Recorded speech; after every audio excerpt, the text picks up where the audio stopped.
Hey, Slater Crusaders, America's the greatest country in the world. Thank you so much for being here. On tomorrow's show, coming up today, we're going to talk about what tomorrow will look like in Congress. Tomorrow's January 6th, the certifying of the election results. What does the Constitution say? What's Trump's play? What are the Republicans who say they're going to object? What does that even really mean? We'll do all that coming up a little later in this show. But first, I want to talk about the mutant strain. There is no mutant strain. Please go back to yesterday's show on our app, the first app, or on YouTube, and watch Professor Vincent Racaniello, our virologist from Columbia, who comes on every Monday, talk about how there is no mutant strain. But the mutant strain is the basis for England shutting everything down entirely. I watched Boris Johnson yesterday.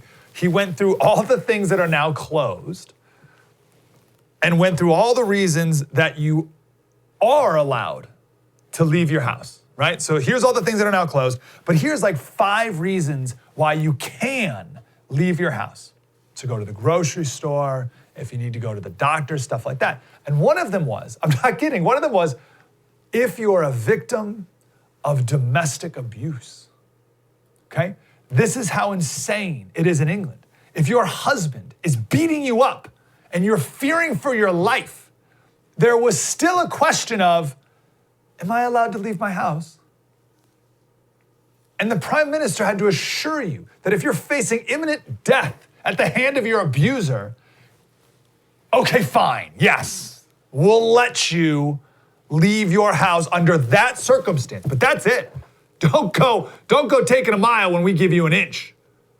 Isn't that amazing? There's no mutant strain. Professor Vincent Racaniello is not worried about it at all. Every COVID variant is different. If you get COVID, I get COVID, they're different. Right? Every single person's is different. But they're not different in any substantial way. They're not different in any significantly meaningful way. I would point to the fact and notice that the new strain happened to come right after the vaccine's been rolled out. This is the ultimate moving of the goalposts. Forever. We're going to be moving the goalposts forever. We're coming up, well, I think like right about now, actually, is the 1-year anniversary of when this was first found, COVID. And we're going to talk about the genesis of COVID on tomorrow's show. But we're coming up on 2 weeks to flatten the curve. Remember 2 weeks to flatten the curve? And then, there's all these different moving the goalposts after that. And then it became, well, now we got to wait till the vaccine comes out. And then by a miracle, a vaccine came out within a year. And then it's 2 doses over 2 weeks. And then it still takes time after the second dose. And then even if you get the vaccine, you may not get sick anymore, but you can still get COVID and spread it to other people. So you can't go anywhere until everyone gets it. And the ultimate card to use to continue the shutdowns are mutant strains. The vaccine doesn't even work anymore. It's meaningless because we have a mutant strain. And of course, it's way worse. Now we're back to square one, which is lockdown forever. There is no mutant strain. I said before the break, before Christmas, New Year's, and I'll continue to say it, that nearly all of the consensus science will be proven wrong eventually. I'm going to keep saying it because it's true. And you don't have to be a scientist to know that. You just have to look at the history of consensus science. And that will tell you that that's going to be the case for this as well. It's always been the case and it always will be. One example of something that will be proven wrong, I believe, is asymptomatic spread. Asymptomatic spread. This is the idea that seemingly healthy people can have COVID and spread it and be super spreaders and not even know it. Therefore, everyone needs to be locked down. This is why we're quarantining the healthy. This is why we're quarantining people who might have been near someone who might have had COVID at the time, right? Just got to shut everything down, lock everyone down because of this all-powerful asymptomatic spread. You're not even showing symptoms, but you're still spreading it. This will one day be proven to not be a thing. It's already, I would argue, proven not to be a thing, but one day, eventually, the consensus will come around. Back in June, the head of the WHO's Emerging Diseases Unit, gave a press conference and said asymptomatic spread is very rare. She said, from the data we have, it still seems to be rare that an asymptomatic person actually transmits to a secondary individual. And she added, for emphasis, it's very rare. Now you're saying, Slater, I don't believe that. I've never heard that. What are you talking about? Are you making that up? Here's the video. It still appears to be rare that an asymptomatic individual actually transmits onward. What we really want to be focused on is following the symptomatic cases. If we followed all of the symptomatic cases, because we know that this is a respiratory pathogen, it passes from an individual through infectious droplets. If we actually followed all of the symptomatic cases, isolated those cases, followed the contacts and quarantined those contacts, we would drastically reduce. I would love to be able to give a proportion of how much transmission we would actually stop, but it would be a drastic reduction in transmission. If we could focus on that, I think we would do very, very well in terms of suppressing transmission. But from the data we have, it still seems to be rare that an asymptomatic person actually transmits onward to a secondary individual. So it's no different than any other virus in that regard. When you're showing symptoms, you're producing the virus. And then you're shedding the virus. So if you're showing symptoms, stay home. It's just like anything else. If you're not showing symptoms, go on with your life. Now, let me put this disclaimer here. Is it possible for there to be some asymptomatic spread? Is that a possibility? Sure, maybe, right? And that's why good scientists are careful to never say never about anything, right? And instead, they emphasize multiple times, like that woman did, it's very rare. We don't have any evidence. I'm not gonna say never. I'm not gonna say it's impossible, but it's very, very rare. Okay? So I'm not gonna say it doesn't exist. You understand like the disclaimer there. But by no means does it justify shutting everything down forever, which is what we're still doing a year later. Now, of course, the WHO walked that back, and no, we're not sure. We're not sure if there's asymptomatic spread. Well, now we are, right? As sure as one could be. Plenty of studies. The newest one is a study out of China. They followed 10 million people, but the important part for this, the relevant part for this conversation, is they found 300 people with COVID that had no symptoms, right? 300 people with COVID, no symptoms, and they followed them, and they determined that these 300 people with COVID, no symptoms, had contact with 1,174 people, right? Close contact with 1,174 people. Cool? Of those 1,174 people, how many of those people got COVID? Okay, this is the asymptomatic spread that we're so worried about. To emphasize, the asymptomatic spread, that is the justification for shutting everything down. 300 people asymptomatic, close contact, 1,174 people. How many cases? Zero. Zero. No, zero cases of asymptomatic spread. You'd think that'd be newsworthy, wouldn't you? You'd think that'd be something people are talking about, just debating, discussing.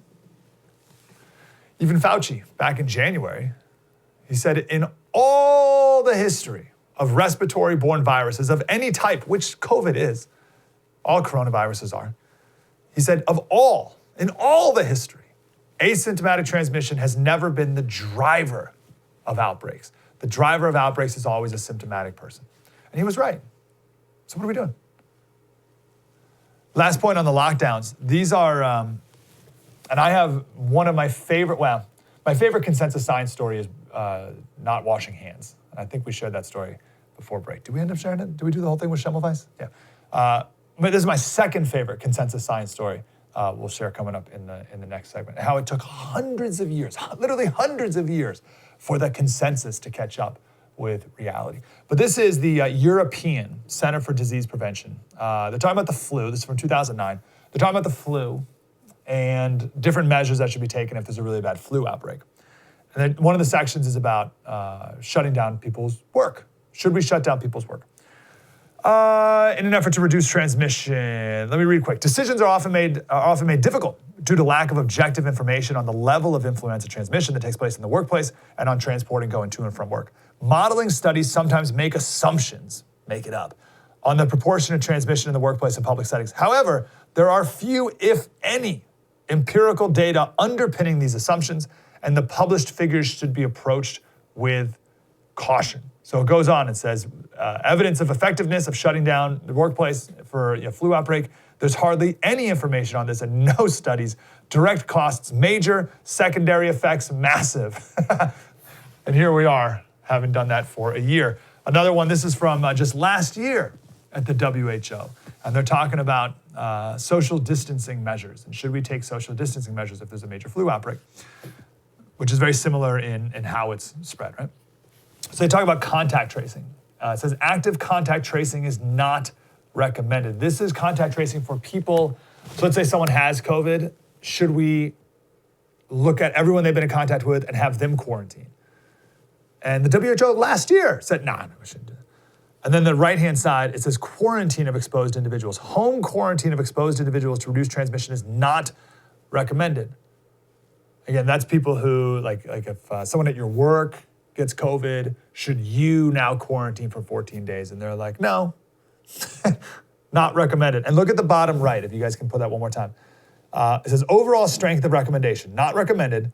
And then it says not recommended due to feasibility concerns with very low quality of evidence. Okay, what are we doing? Take a break here. I want to come back. One of my favorite consensus science stories, because again, nearly all the consensus science will eventually be proven wrong. Even the origins of COVID. New York Magazine, finally, the first mainstream magazine or newspaper that is giving time to the idea that this was leaked out of a laboratory, which I think is the most likely explanation. We'll talk about that much more tomorrow. But masks, mutant strains, asymptomatic spread, even social distancing itself. All these things will be proven wrong eventually. So I got a great example of that coming up next. True story. Mike Slater, spread the word.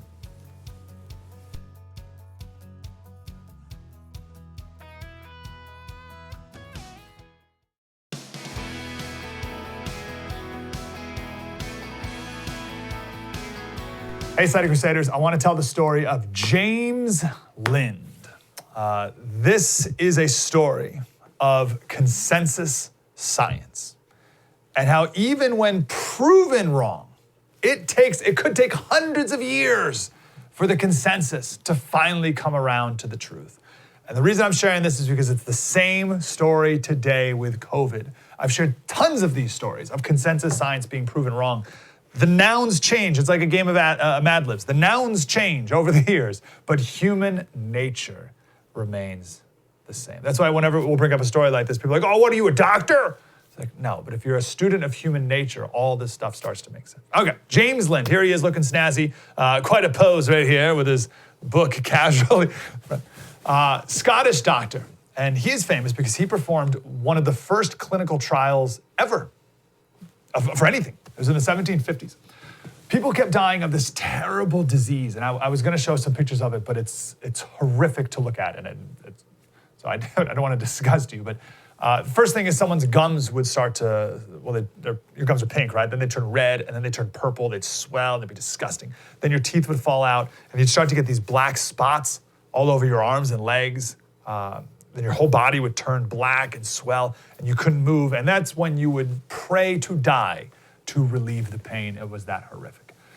And no one knew why it happened. And James Lind came in and said, I know. I think I know. Let me prove it. So he took 12 men who each had this disease, right? So 12 sick people. And he put them into 6 groups of 2. And he fed them the exact same diets. But in each group, he added something different. So one group of 2 got apple cider. Another group got some vinegar. Another group got some seawater. Another group got some barley water. Another group got a lemon. And I forget what that is. There's one other group got something else. Whatever. Everyone stayed sick. Every single group stayed sick, got worse. 6 days later, however, the pair that got the lemon, cured. completely cured, went on with their life. And James Lind proved how to cure scurvy. Now today scurvy is like it's like a bit of a joke because no one dies from scurvy anymore, right? Scurvy was a horrible thing that killed millions of people, right? This is 1753. He published a paper on this, okay? 1753. This is incredible news. Up to 90% of men would die on ships from scurvy. So think about this. You're on a ship, you're going on a journey, wherever. Up to 90% of the men would die from, not from pirates, not from scurvy. So we can cure this entirely with some lemons? Millions of people died, and we have a simple solution. You'd think this would be welcomed with open arms. But was it? I don't know, Slater, I'm not a doctor. I know you're not a doctor, but are you a student of human nature? Because if you are, you know that of course it wasn't welcomed with open arms. He was completely ignored, if not ridiculed. And he proved it beyond a shadow of a doubt, and he was ignored. Why? Because the consensus said. Why does that matter? Because no one wants to admit they're wrong. Also, you had people's professions and livelihoods and prestige were based on the belief that scurvy is caused by, well, in this case, scurvy caused by spoiled food, rotten meat, bacteria. And also there's this idea that damp living conditions on ships caused poor perspiration, whatever, right? So there are people whose entire livelihoods and like university department heads are based off the idea that scurvy is caused by bacteria. So here's this guy coming in and saying, no, you're wrong. What do you think all those people are gonna be like, oh, okay, great. Of course not. That was 1753, okay? Fast forward to 1794, okay? 41 years later, he finally convinced a captain, this is in England, finally convinced a British captain to give his men lemons on the journey that he was going on, and they did. No scurvy, none. So you're thinking, geez, 41 years of proving this to be true, finally, it was accepted. No, of course it wasn't. It wasn't for a few more decades until the consensus finally came around, and this was a huge help to the British during the Napoleonic Wars at sea, because the British ships could now stay on blockade duty for years, while the rival ships always had to go back because everyone kept dying from scurvy. The British ships, they completely eradicated scurvy. They would have merchant ships sail out to provide them with lemons so that they could keep their blockade. But the merchant ships would have people die from scurvy on the way because they weren't allowed to have any of the lemons. But here's the craziest part of this story. We could stop there, right? That's pretty wild. Took 50 years before people came around to this guy's proof. After proof, took 50 years for the consensus to come around, right? That's a good enough story. But this story gets even crazier because they started to ignore it again. So a couple things happened. First, the government got involved, okay? That's always gonna be a problem. And politicians said, well, hey, instead of importing lemons from Sicily, that's where they would grow all the lemons that they were getting from it, to cure their scurvy. Instead of growing all the lemons in Sicily, let's grow our own lemons in the Caribbean. So it's okay, great. The thing is, they grew limes. They didn't grow lemons, they grew limes. And I think they were, to give like a little bit of credit, I think they didn't, at least in like normal language, they didn't have a distinction between lemon and limes. I think they just called them all lemons, even though they're not lemons. Anyway, they're not the same. Limes have only a quarter of the scurvy fighting power that lemons have. And they didn't know that. So they would go out on these journeys now with limes, thinking they were eating lemons, and they were people still getting sick. So then it swung back to the rotten meat theory again. Remember, 1753. Now, actually, honestly, it was hundreds of years before that. Vasco da Gama, who was the Portuguese explorer, he landed in what is today Kenya, and his entire crew was dying from scurvy. And the king of whatever it was in Kenya at the time gave them oranges. And Vasco da Gama wrote in his diary, he said, some of our ill was cured of scurvy because of the oranges. Sir Richard Hawkins, he was a British explorer. This was 1593. He landed in Brazil. Let me quote this from his diary. He said, there was great joy amongst my company, and many with the sight of oranges and lemons, as they seemed to recover heart. This is a wonderful secret of the power and wisdom of God that is hidden so great an unknown virtue in this fruit to be a certain remedy for this infirmity. Speaking of scurvy. I was going to say COVID. Speaking of scurvy. That was in the late 1500s, but Vasco da Gama was in the 1400s. So from 1400s to 1800s, that's 400 years, we knew about citrus fruits and their ability to solve this problem. And it was ignored for hundreds of years, and then finally proven, and then still ignored, and then finally proven again 50 years later, and implemented with great success, like history-changing success in the Napoleonic Wars, and then forgotten again for another 100 years until 1913. There were two Norwegian doctors who were doing experiments about some other disease. I forget what it's called, but that disease was a deficiency of vitamin B1. This is very in the beginning of we understanding vitamins now. So there was a deficiency in vitamin B1, and they were studying that disease in pigeons. And they decided to start doing experiments on mammals. And fortunately for us, they chose guinea pigs. Apparently, there's only two animals that require vitamin C, monkeys and guinea pigs.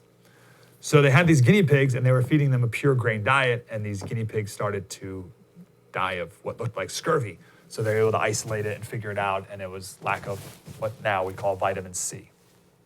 Wild, right? So 1917 is when this was finally officially the consensus. So a couple morals of this story. The doctors, the scientists, the researchers, the politicians who thought they knew what it was, they were all, for hundreds of years, 100% certain. 100% certain. Or at least they acted like they were 100% certain because they don't want to admit they were wrong, or didn't want to lose their prestige, or didn't want to lose their income, didn't want to lose their grants, or whatever it was back then. They were certain that scurvy was caused by bad air, bad meat, bacteria, and they never doubted their certainty. And for many, anyone who disagreed with them, oh, do you want to kill grandma? Or whatever the equivalent was back then. The second moral is, who's the villain of this story? And it's interesting because it's no one in particular. There's no grand villain to point to. It's just human nature. Just human nature and human ignorance. And what's amazing about knowledge, even once you get it, once a people get it, it's not permanent. Even holding on to that knowledge requires constant and careful effort. The same is true for freedom. Right? The old Reagan line, freedom is never more than one generation away from disappearing. Freedom does not pass through the bloodstream. It must be fought for and protected. It's a lot like the story of my favorite building, the Florence Cathedral, right? The dome. They built the dome, and no one built the dome for 1,000 years. And they forgot how to build domes. Like, hey, let's build a dome. Anyone know how to build a dome? No, we don't know how to build domes. I said, what are you talking about? We as people in Italy used to build domes. How do we not know how to build domes anymore? They forgot. It took them hundreds of years before they could figure it out again. They had to reverse engineer the domes that already existed. I share all this because, again, today there's so much consensus science. You can tell, by the way, if something is consensus science, and I mean that as a pejorative. Because no one, to go back to Michael Crichton's line, he says no one ever berates you. No one talks about consensus science. Oh, the consensus believes when it comes to E equals MC squared.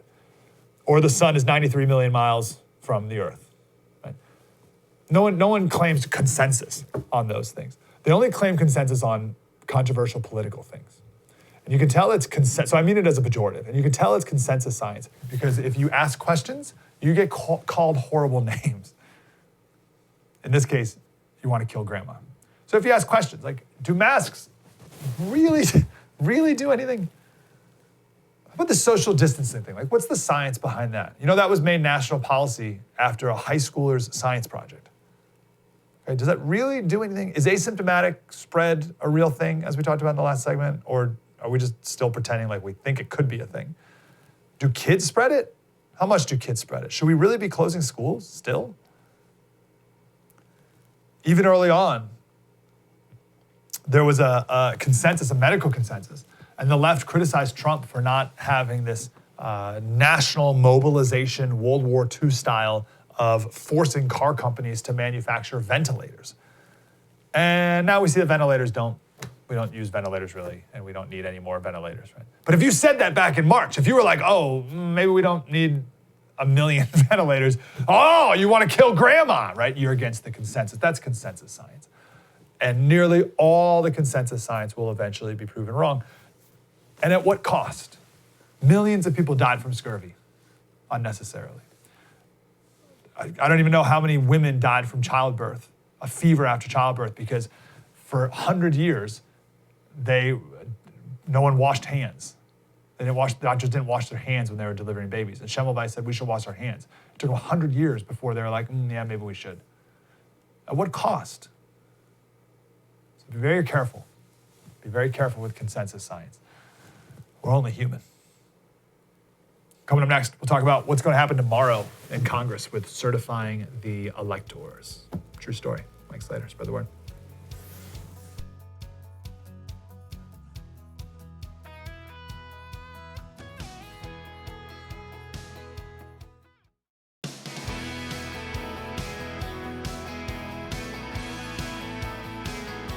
Hey, Slater Crusaders. So let's talk about tomorrow, January 6th. This is in the timeline and the process of voting and electors and electoral college meeting. But tomorrow's the certifying of electors. So this is, I think, the last thing before the next president is officially certified.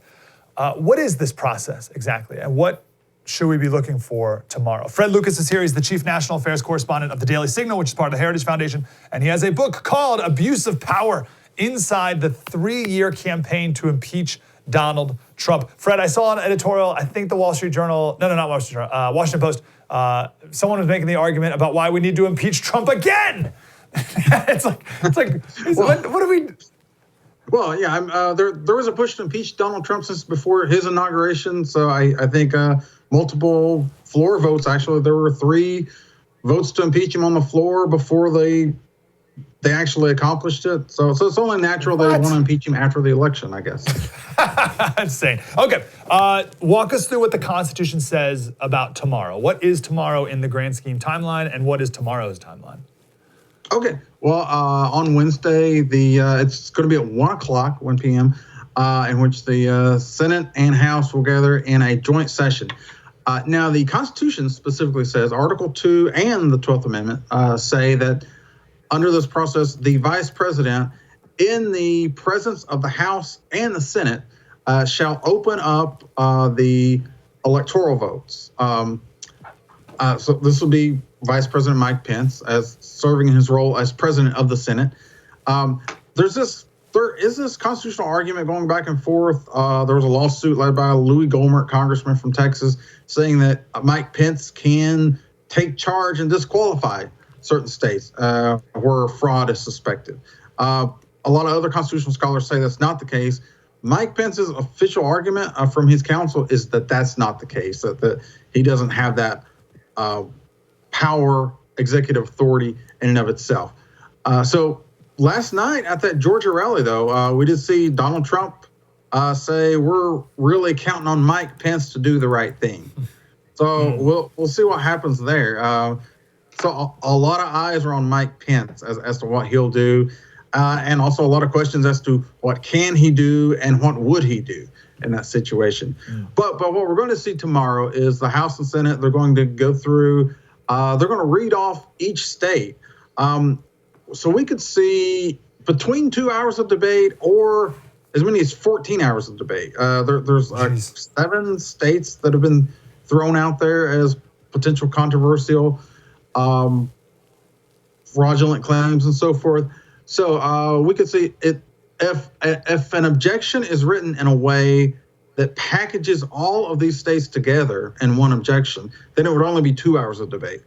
However, if the objection is made that would do each individually, then we're going to see the joint session adjourn, go into debate for 2 hours, each one of these contested states. So we could have a process that lasts into the wee hours of January 7th or longer than that. So, and putting that in context, this is usually a sort of a very procedural issue that's done in less than an hour. So the president of the Senate, Mike Pence, vice president, he opens up an envelope and he says, the electors from Georgia are given to Joe Biden.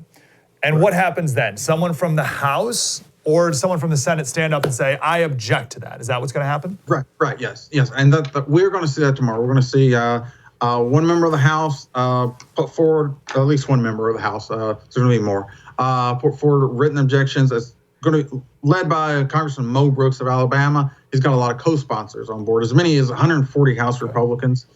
It looks like we're going to have about 11 or a dozen Senate Republicans. It only requires one House member and one senator to make an objection to force both the House and the Senate to go into their distinct chambers and debate this each state for 2 hours. Let's say it happens.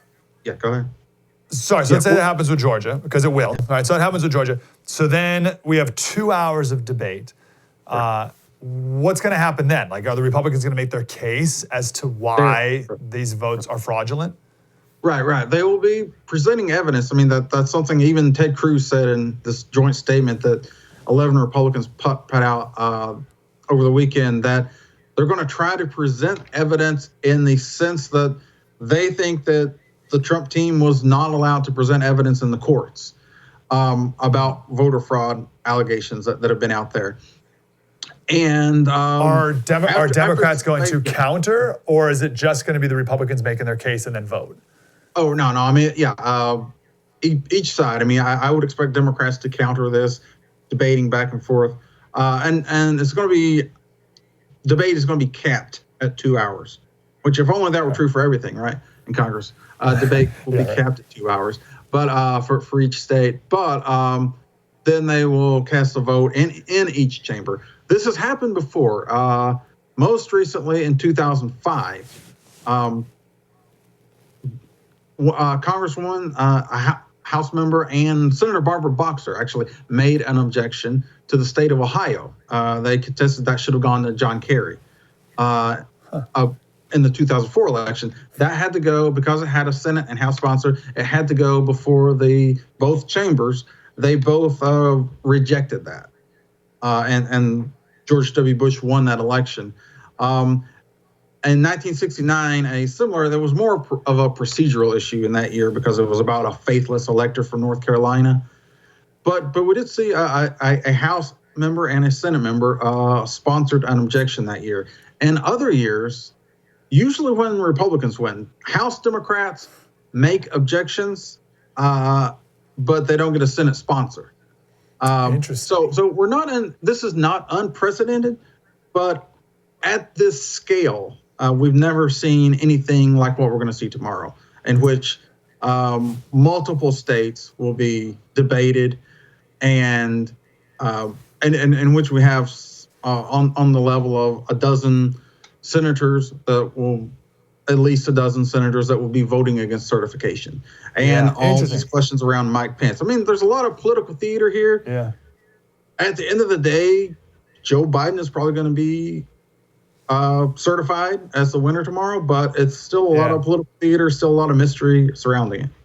So that's my question. So after they do the debate for 2 hours, again, we're just focusing on Georgia as an example. So they debate for 2 hours, and then at the end, would it require a simple majority to say no, they go to Biden, or no, they go to nobody? Yes, and each the House and the Senate, just a simple majority in each of those, and then it would go back after they get Georgia settled. Then they would go back into a joint session and certify Georgia. Would the new so the Georgia Senate race is today? So we're probably not going to know the answer to that. So how many senators are there even going to be tomorrow? Georgia, that's a good question. Georgia senators will not be seated tomorrow. So they're going to be left out of this process, actually. Interesting. So it'd be 98 senators. So it would need half. So any chance? There's no way, because like Susan Collins and Mitt Romney and whatever, they're not gonna vote. They've already said they've already put out a statement along with some Democrats a joint statement, bipartisan, saying it's time to move on. So, right. Yeah. Is there any new evidence that you think we're going to see tomorrow, or is it going to be a rehashing of everything we've been hearing? Anything that's going to be newly convincing at all, you anticipate? Well, it's interesting. At that Georgia rally last night, President Trump sounded like he was very confident. Of course, he always sounds confident, I guess. But it seemed like, it did suspend your disbelief for a moment, I guess, to make you wonder, does he know something we don't know? He seemed to think that this was a certainty that he's going to win. Of course, that's Trump. He's a consummate salesman. Yeah. So I guess that's what we expect. But, he did lay out several issues, several inconsistencies about what had happened with the election. Of course, what I think gnaws at so many people is how it appeared at 10 p.m. on election night, even midnight, that Trump had won, and then everything had reversed by 2 or 3 a.m. There's ways to explain that, but it is hard to fathom for a lot of people, I think. Yeah, no, that's true. All right, good stuff. Fred, thanks for the clarification here. Daily Signal, and then his book is Abuse of Power Inside the 3-Year Campaign to Impeach Donald Trump. We got to go, but Fred, do you think Republicans should impeach? Should we fight fire with fire? Should we impeach Biden 3 times before he's even inaugurated like they did with Trump? Well, they could, but where does it ever end, right? That's the problem here. That we're going to see Biden come in with probably some air of illegitimacy after all this, after all these questions surrounding. Comes back to, I guess, the whole old cliche about do 2 wrongs make a right, as to whether you just are as relentless as the Democrats were with Trump. Yeah. Fred, appreciate your time. Thanks, brother. Thanks. Coming up next, I want to bring some perspective and peace, explain why that's important. And I want to quote someone who I was certain I would never, ever quote in my entire life. Do that next. True story. Mike Slater, spread the word.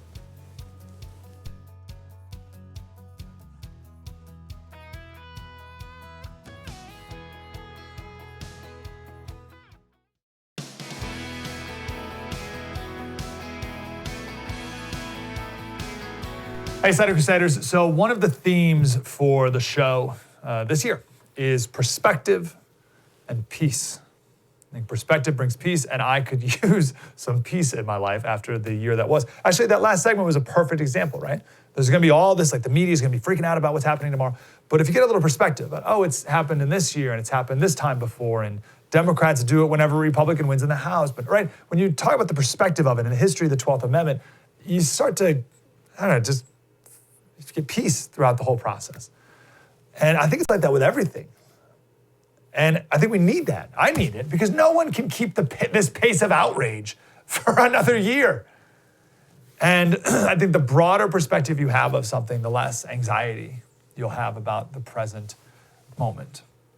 I think one problem with kids today is our education system that we've raised them in, doesn't teach history.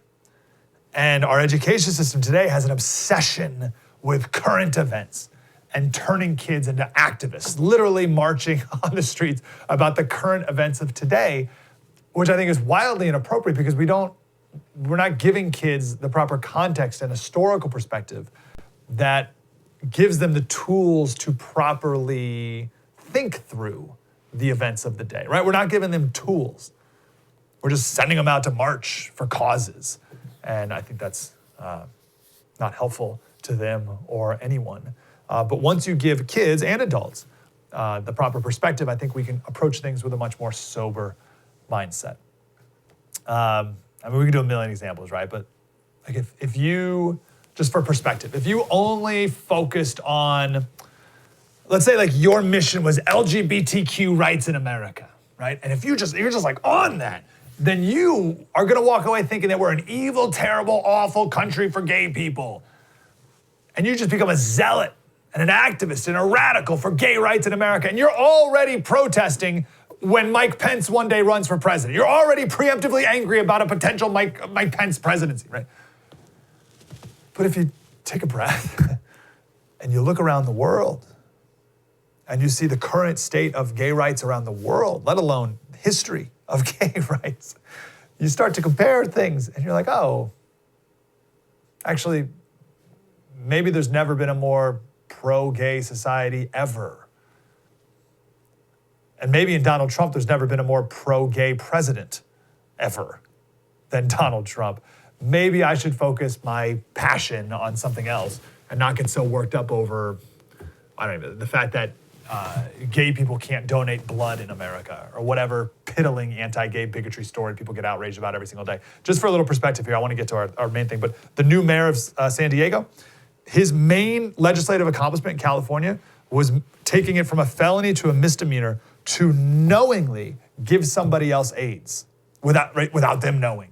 So if you knowingly give someone AIDS, it's now you just get a little ticket for it. Okay, that was his big legislative accomplishment. Now he's the mayor of San Diego, right? Anyway, perspective brings gratitude. Gratitude brings peace. So I want to kick off the year on that note with a couple truths here from has to be one of the least likely people that we would ever quote ever, Iggy Pop. Seen here. What? One thing that really frustrates me with these people is a lot of these people are actually really talented. A lot of these pop culture people from the last 50 years is they're really talented. They just choose to use their talent for disgusting or for man's glory, really, and for idolatry and for drug-fueled and drug-glorified chaos. And that's just so frustrating. Like Katy Perry is my favorite example. Katy Perry's a great singer. She was when she was a kid, she was a Christian singer, and then she got famous on "I Kissed a Girl," and now that's who she is now. So anyway, that's a different story. So Iggy Pop wrote a review, a scholarly review of Edward Gibbon's Decline and Fall of the Roman Empire. Okay? It's a 6-volume master tome. It takes 72 hours to read.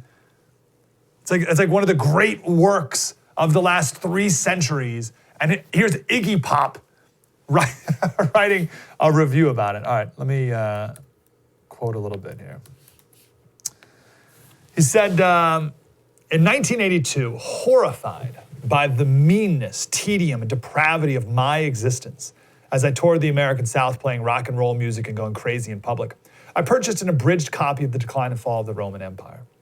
And he talks about why he loved it. I would read with pleasure around 4 a.m. with my drugs and whiskey in cheap motels, savoring the clash of beliefs, personalities, and values, played out on antiquity's stage by crowds of the vulgar, led by huge archetypal characters.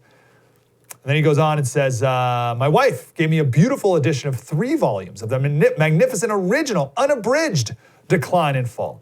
And since then, the pleasure and profit have been all mine as I enjoy the wonderful language, organization, and scope of this masterwork. Right? Iggy Pop, 1995. Okay, so he gave 5 reasons why he loves this book so much. We get some life lessons here from Iggy Pop. First, I feel a great comfort and relief knowing that there were others who lived and died and thought and fought so long ago. This line's so good. I feel less tyrannized by the present day. Don't kids today, young people today who feel tyrannized about everything all the time? They need that perspective from thousands of years ago to know that there's nothing new under the sun. And once you learn that, you'll feel much less tyrannized today. Wonderful insight. Number 2, I learned much about the way our society really works because the system origins, military, religious, political, colonial, agricultural, financial, are all there to be scrutinized in their infancy. Here's the key. I have gained perspective. Beautiful. Number 3, the language in which the book is written is rich and complete, as the language of today is not. Number 4, I find out how little I know. I love this book because I find out how little I know. And finally, I'm inspired by the will and erudition. Erudition's like clarity of scholarship, clarity of thought, which enabled Gibbon to complete a work of 20-odd years. The guy stuck with things. I urge anyone who wants life on earth to really come alive for them, to enjoy the beautiful, ancestral, ancient world. Iggy Pop in 1995. Okay, so we got some great life lessons here from Iggy Pop. Perspective will help you feel less tyrannized by the present day. Precision of rich language is one of the things I love about Jordan Peterson so much, is the precision of his language. But we also need in our world, we need more richness in our language. Humility. I realize how little I know. Don't we all need more of that? Goes back to the second segment of the show today about consensus science. Some humility. It's one reason, again, I'll lift up the guy we talk to every week, the professor Vincent Racaniello.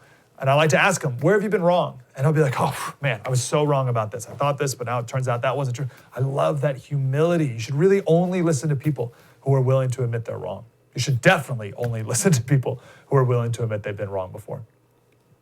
And then the grit. He's stuck with things.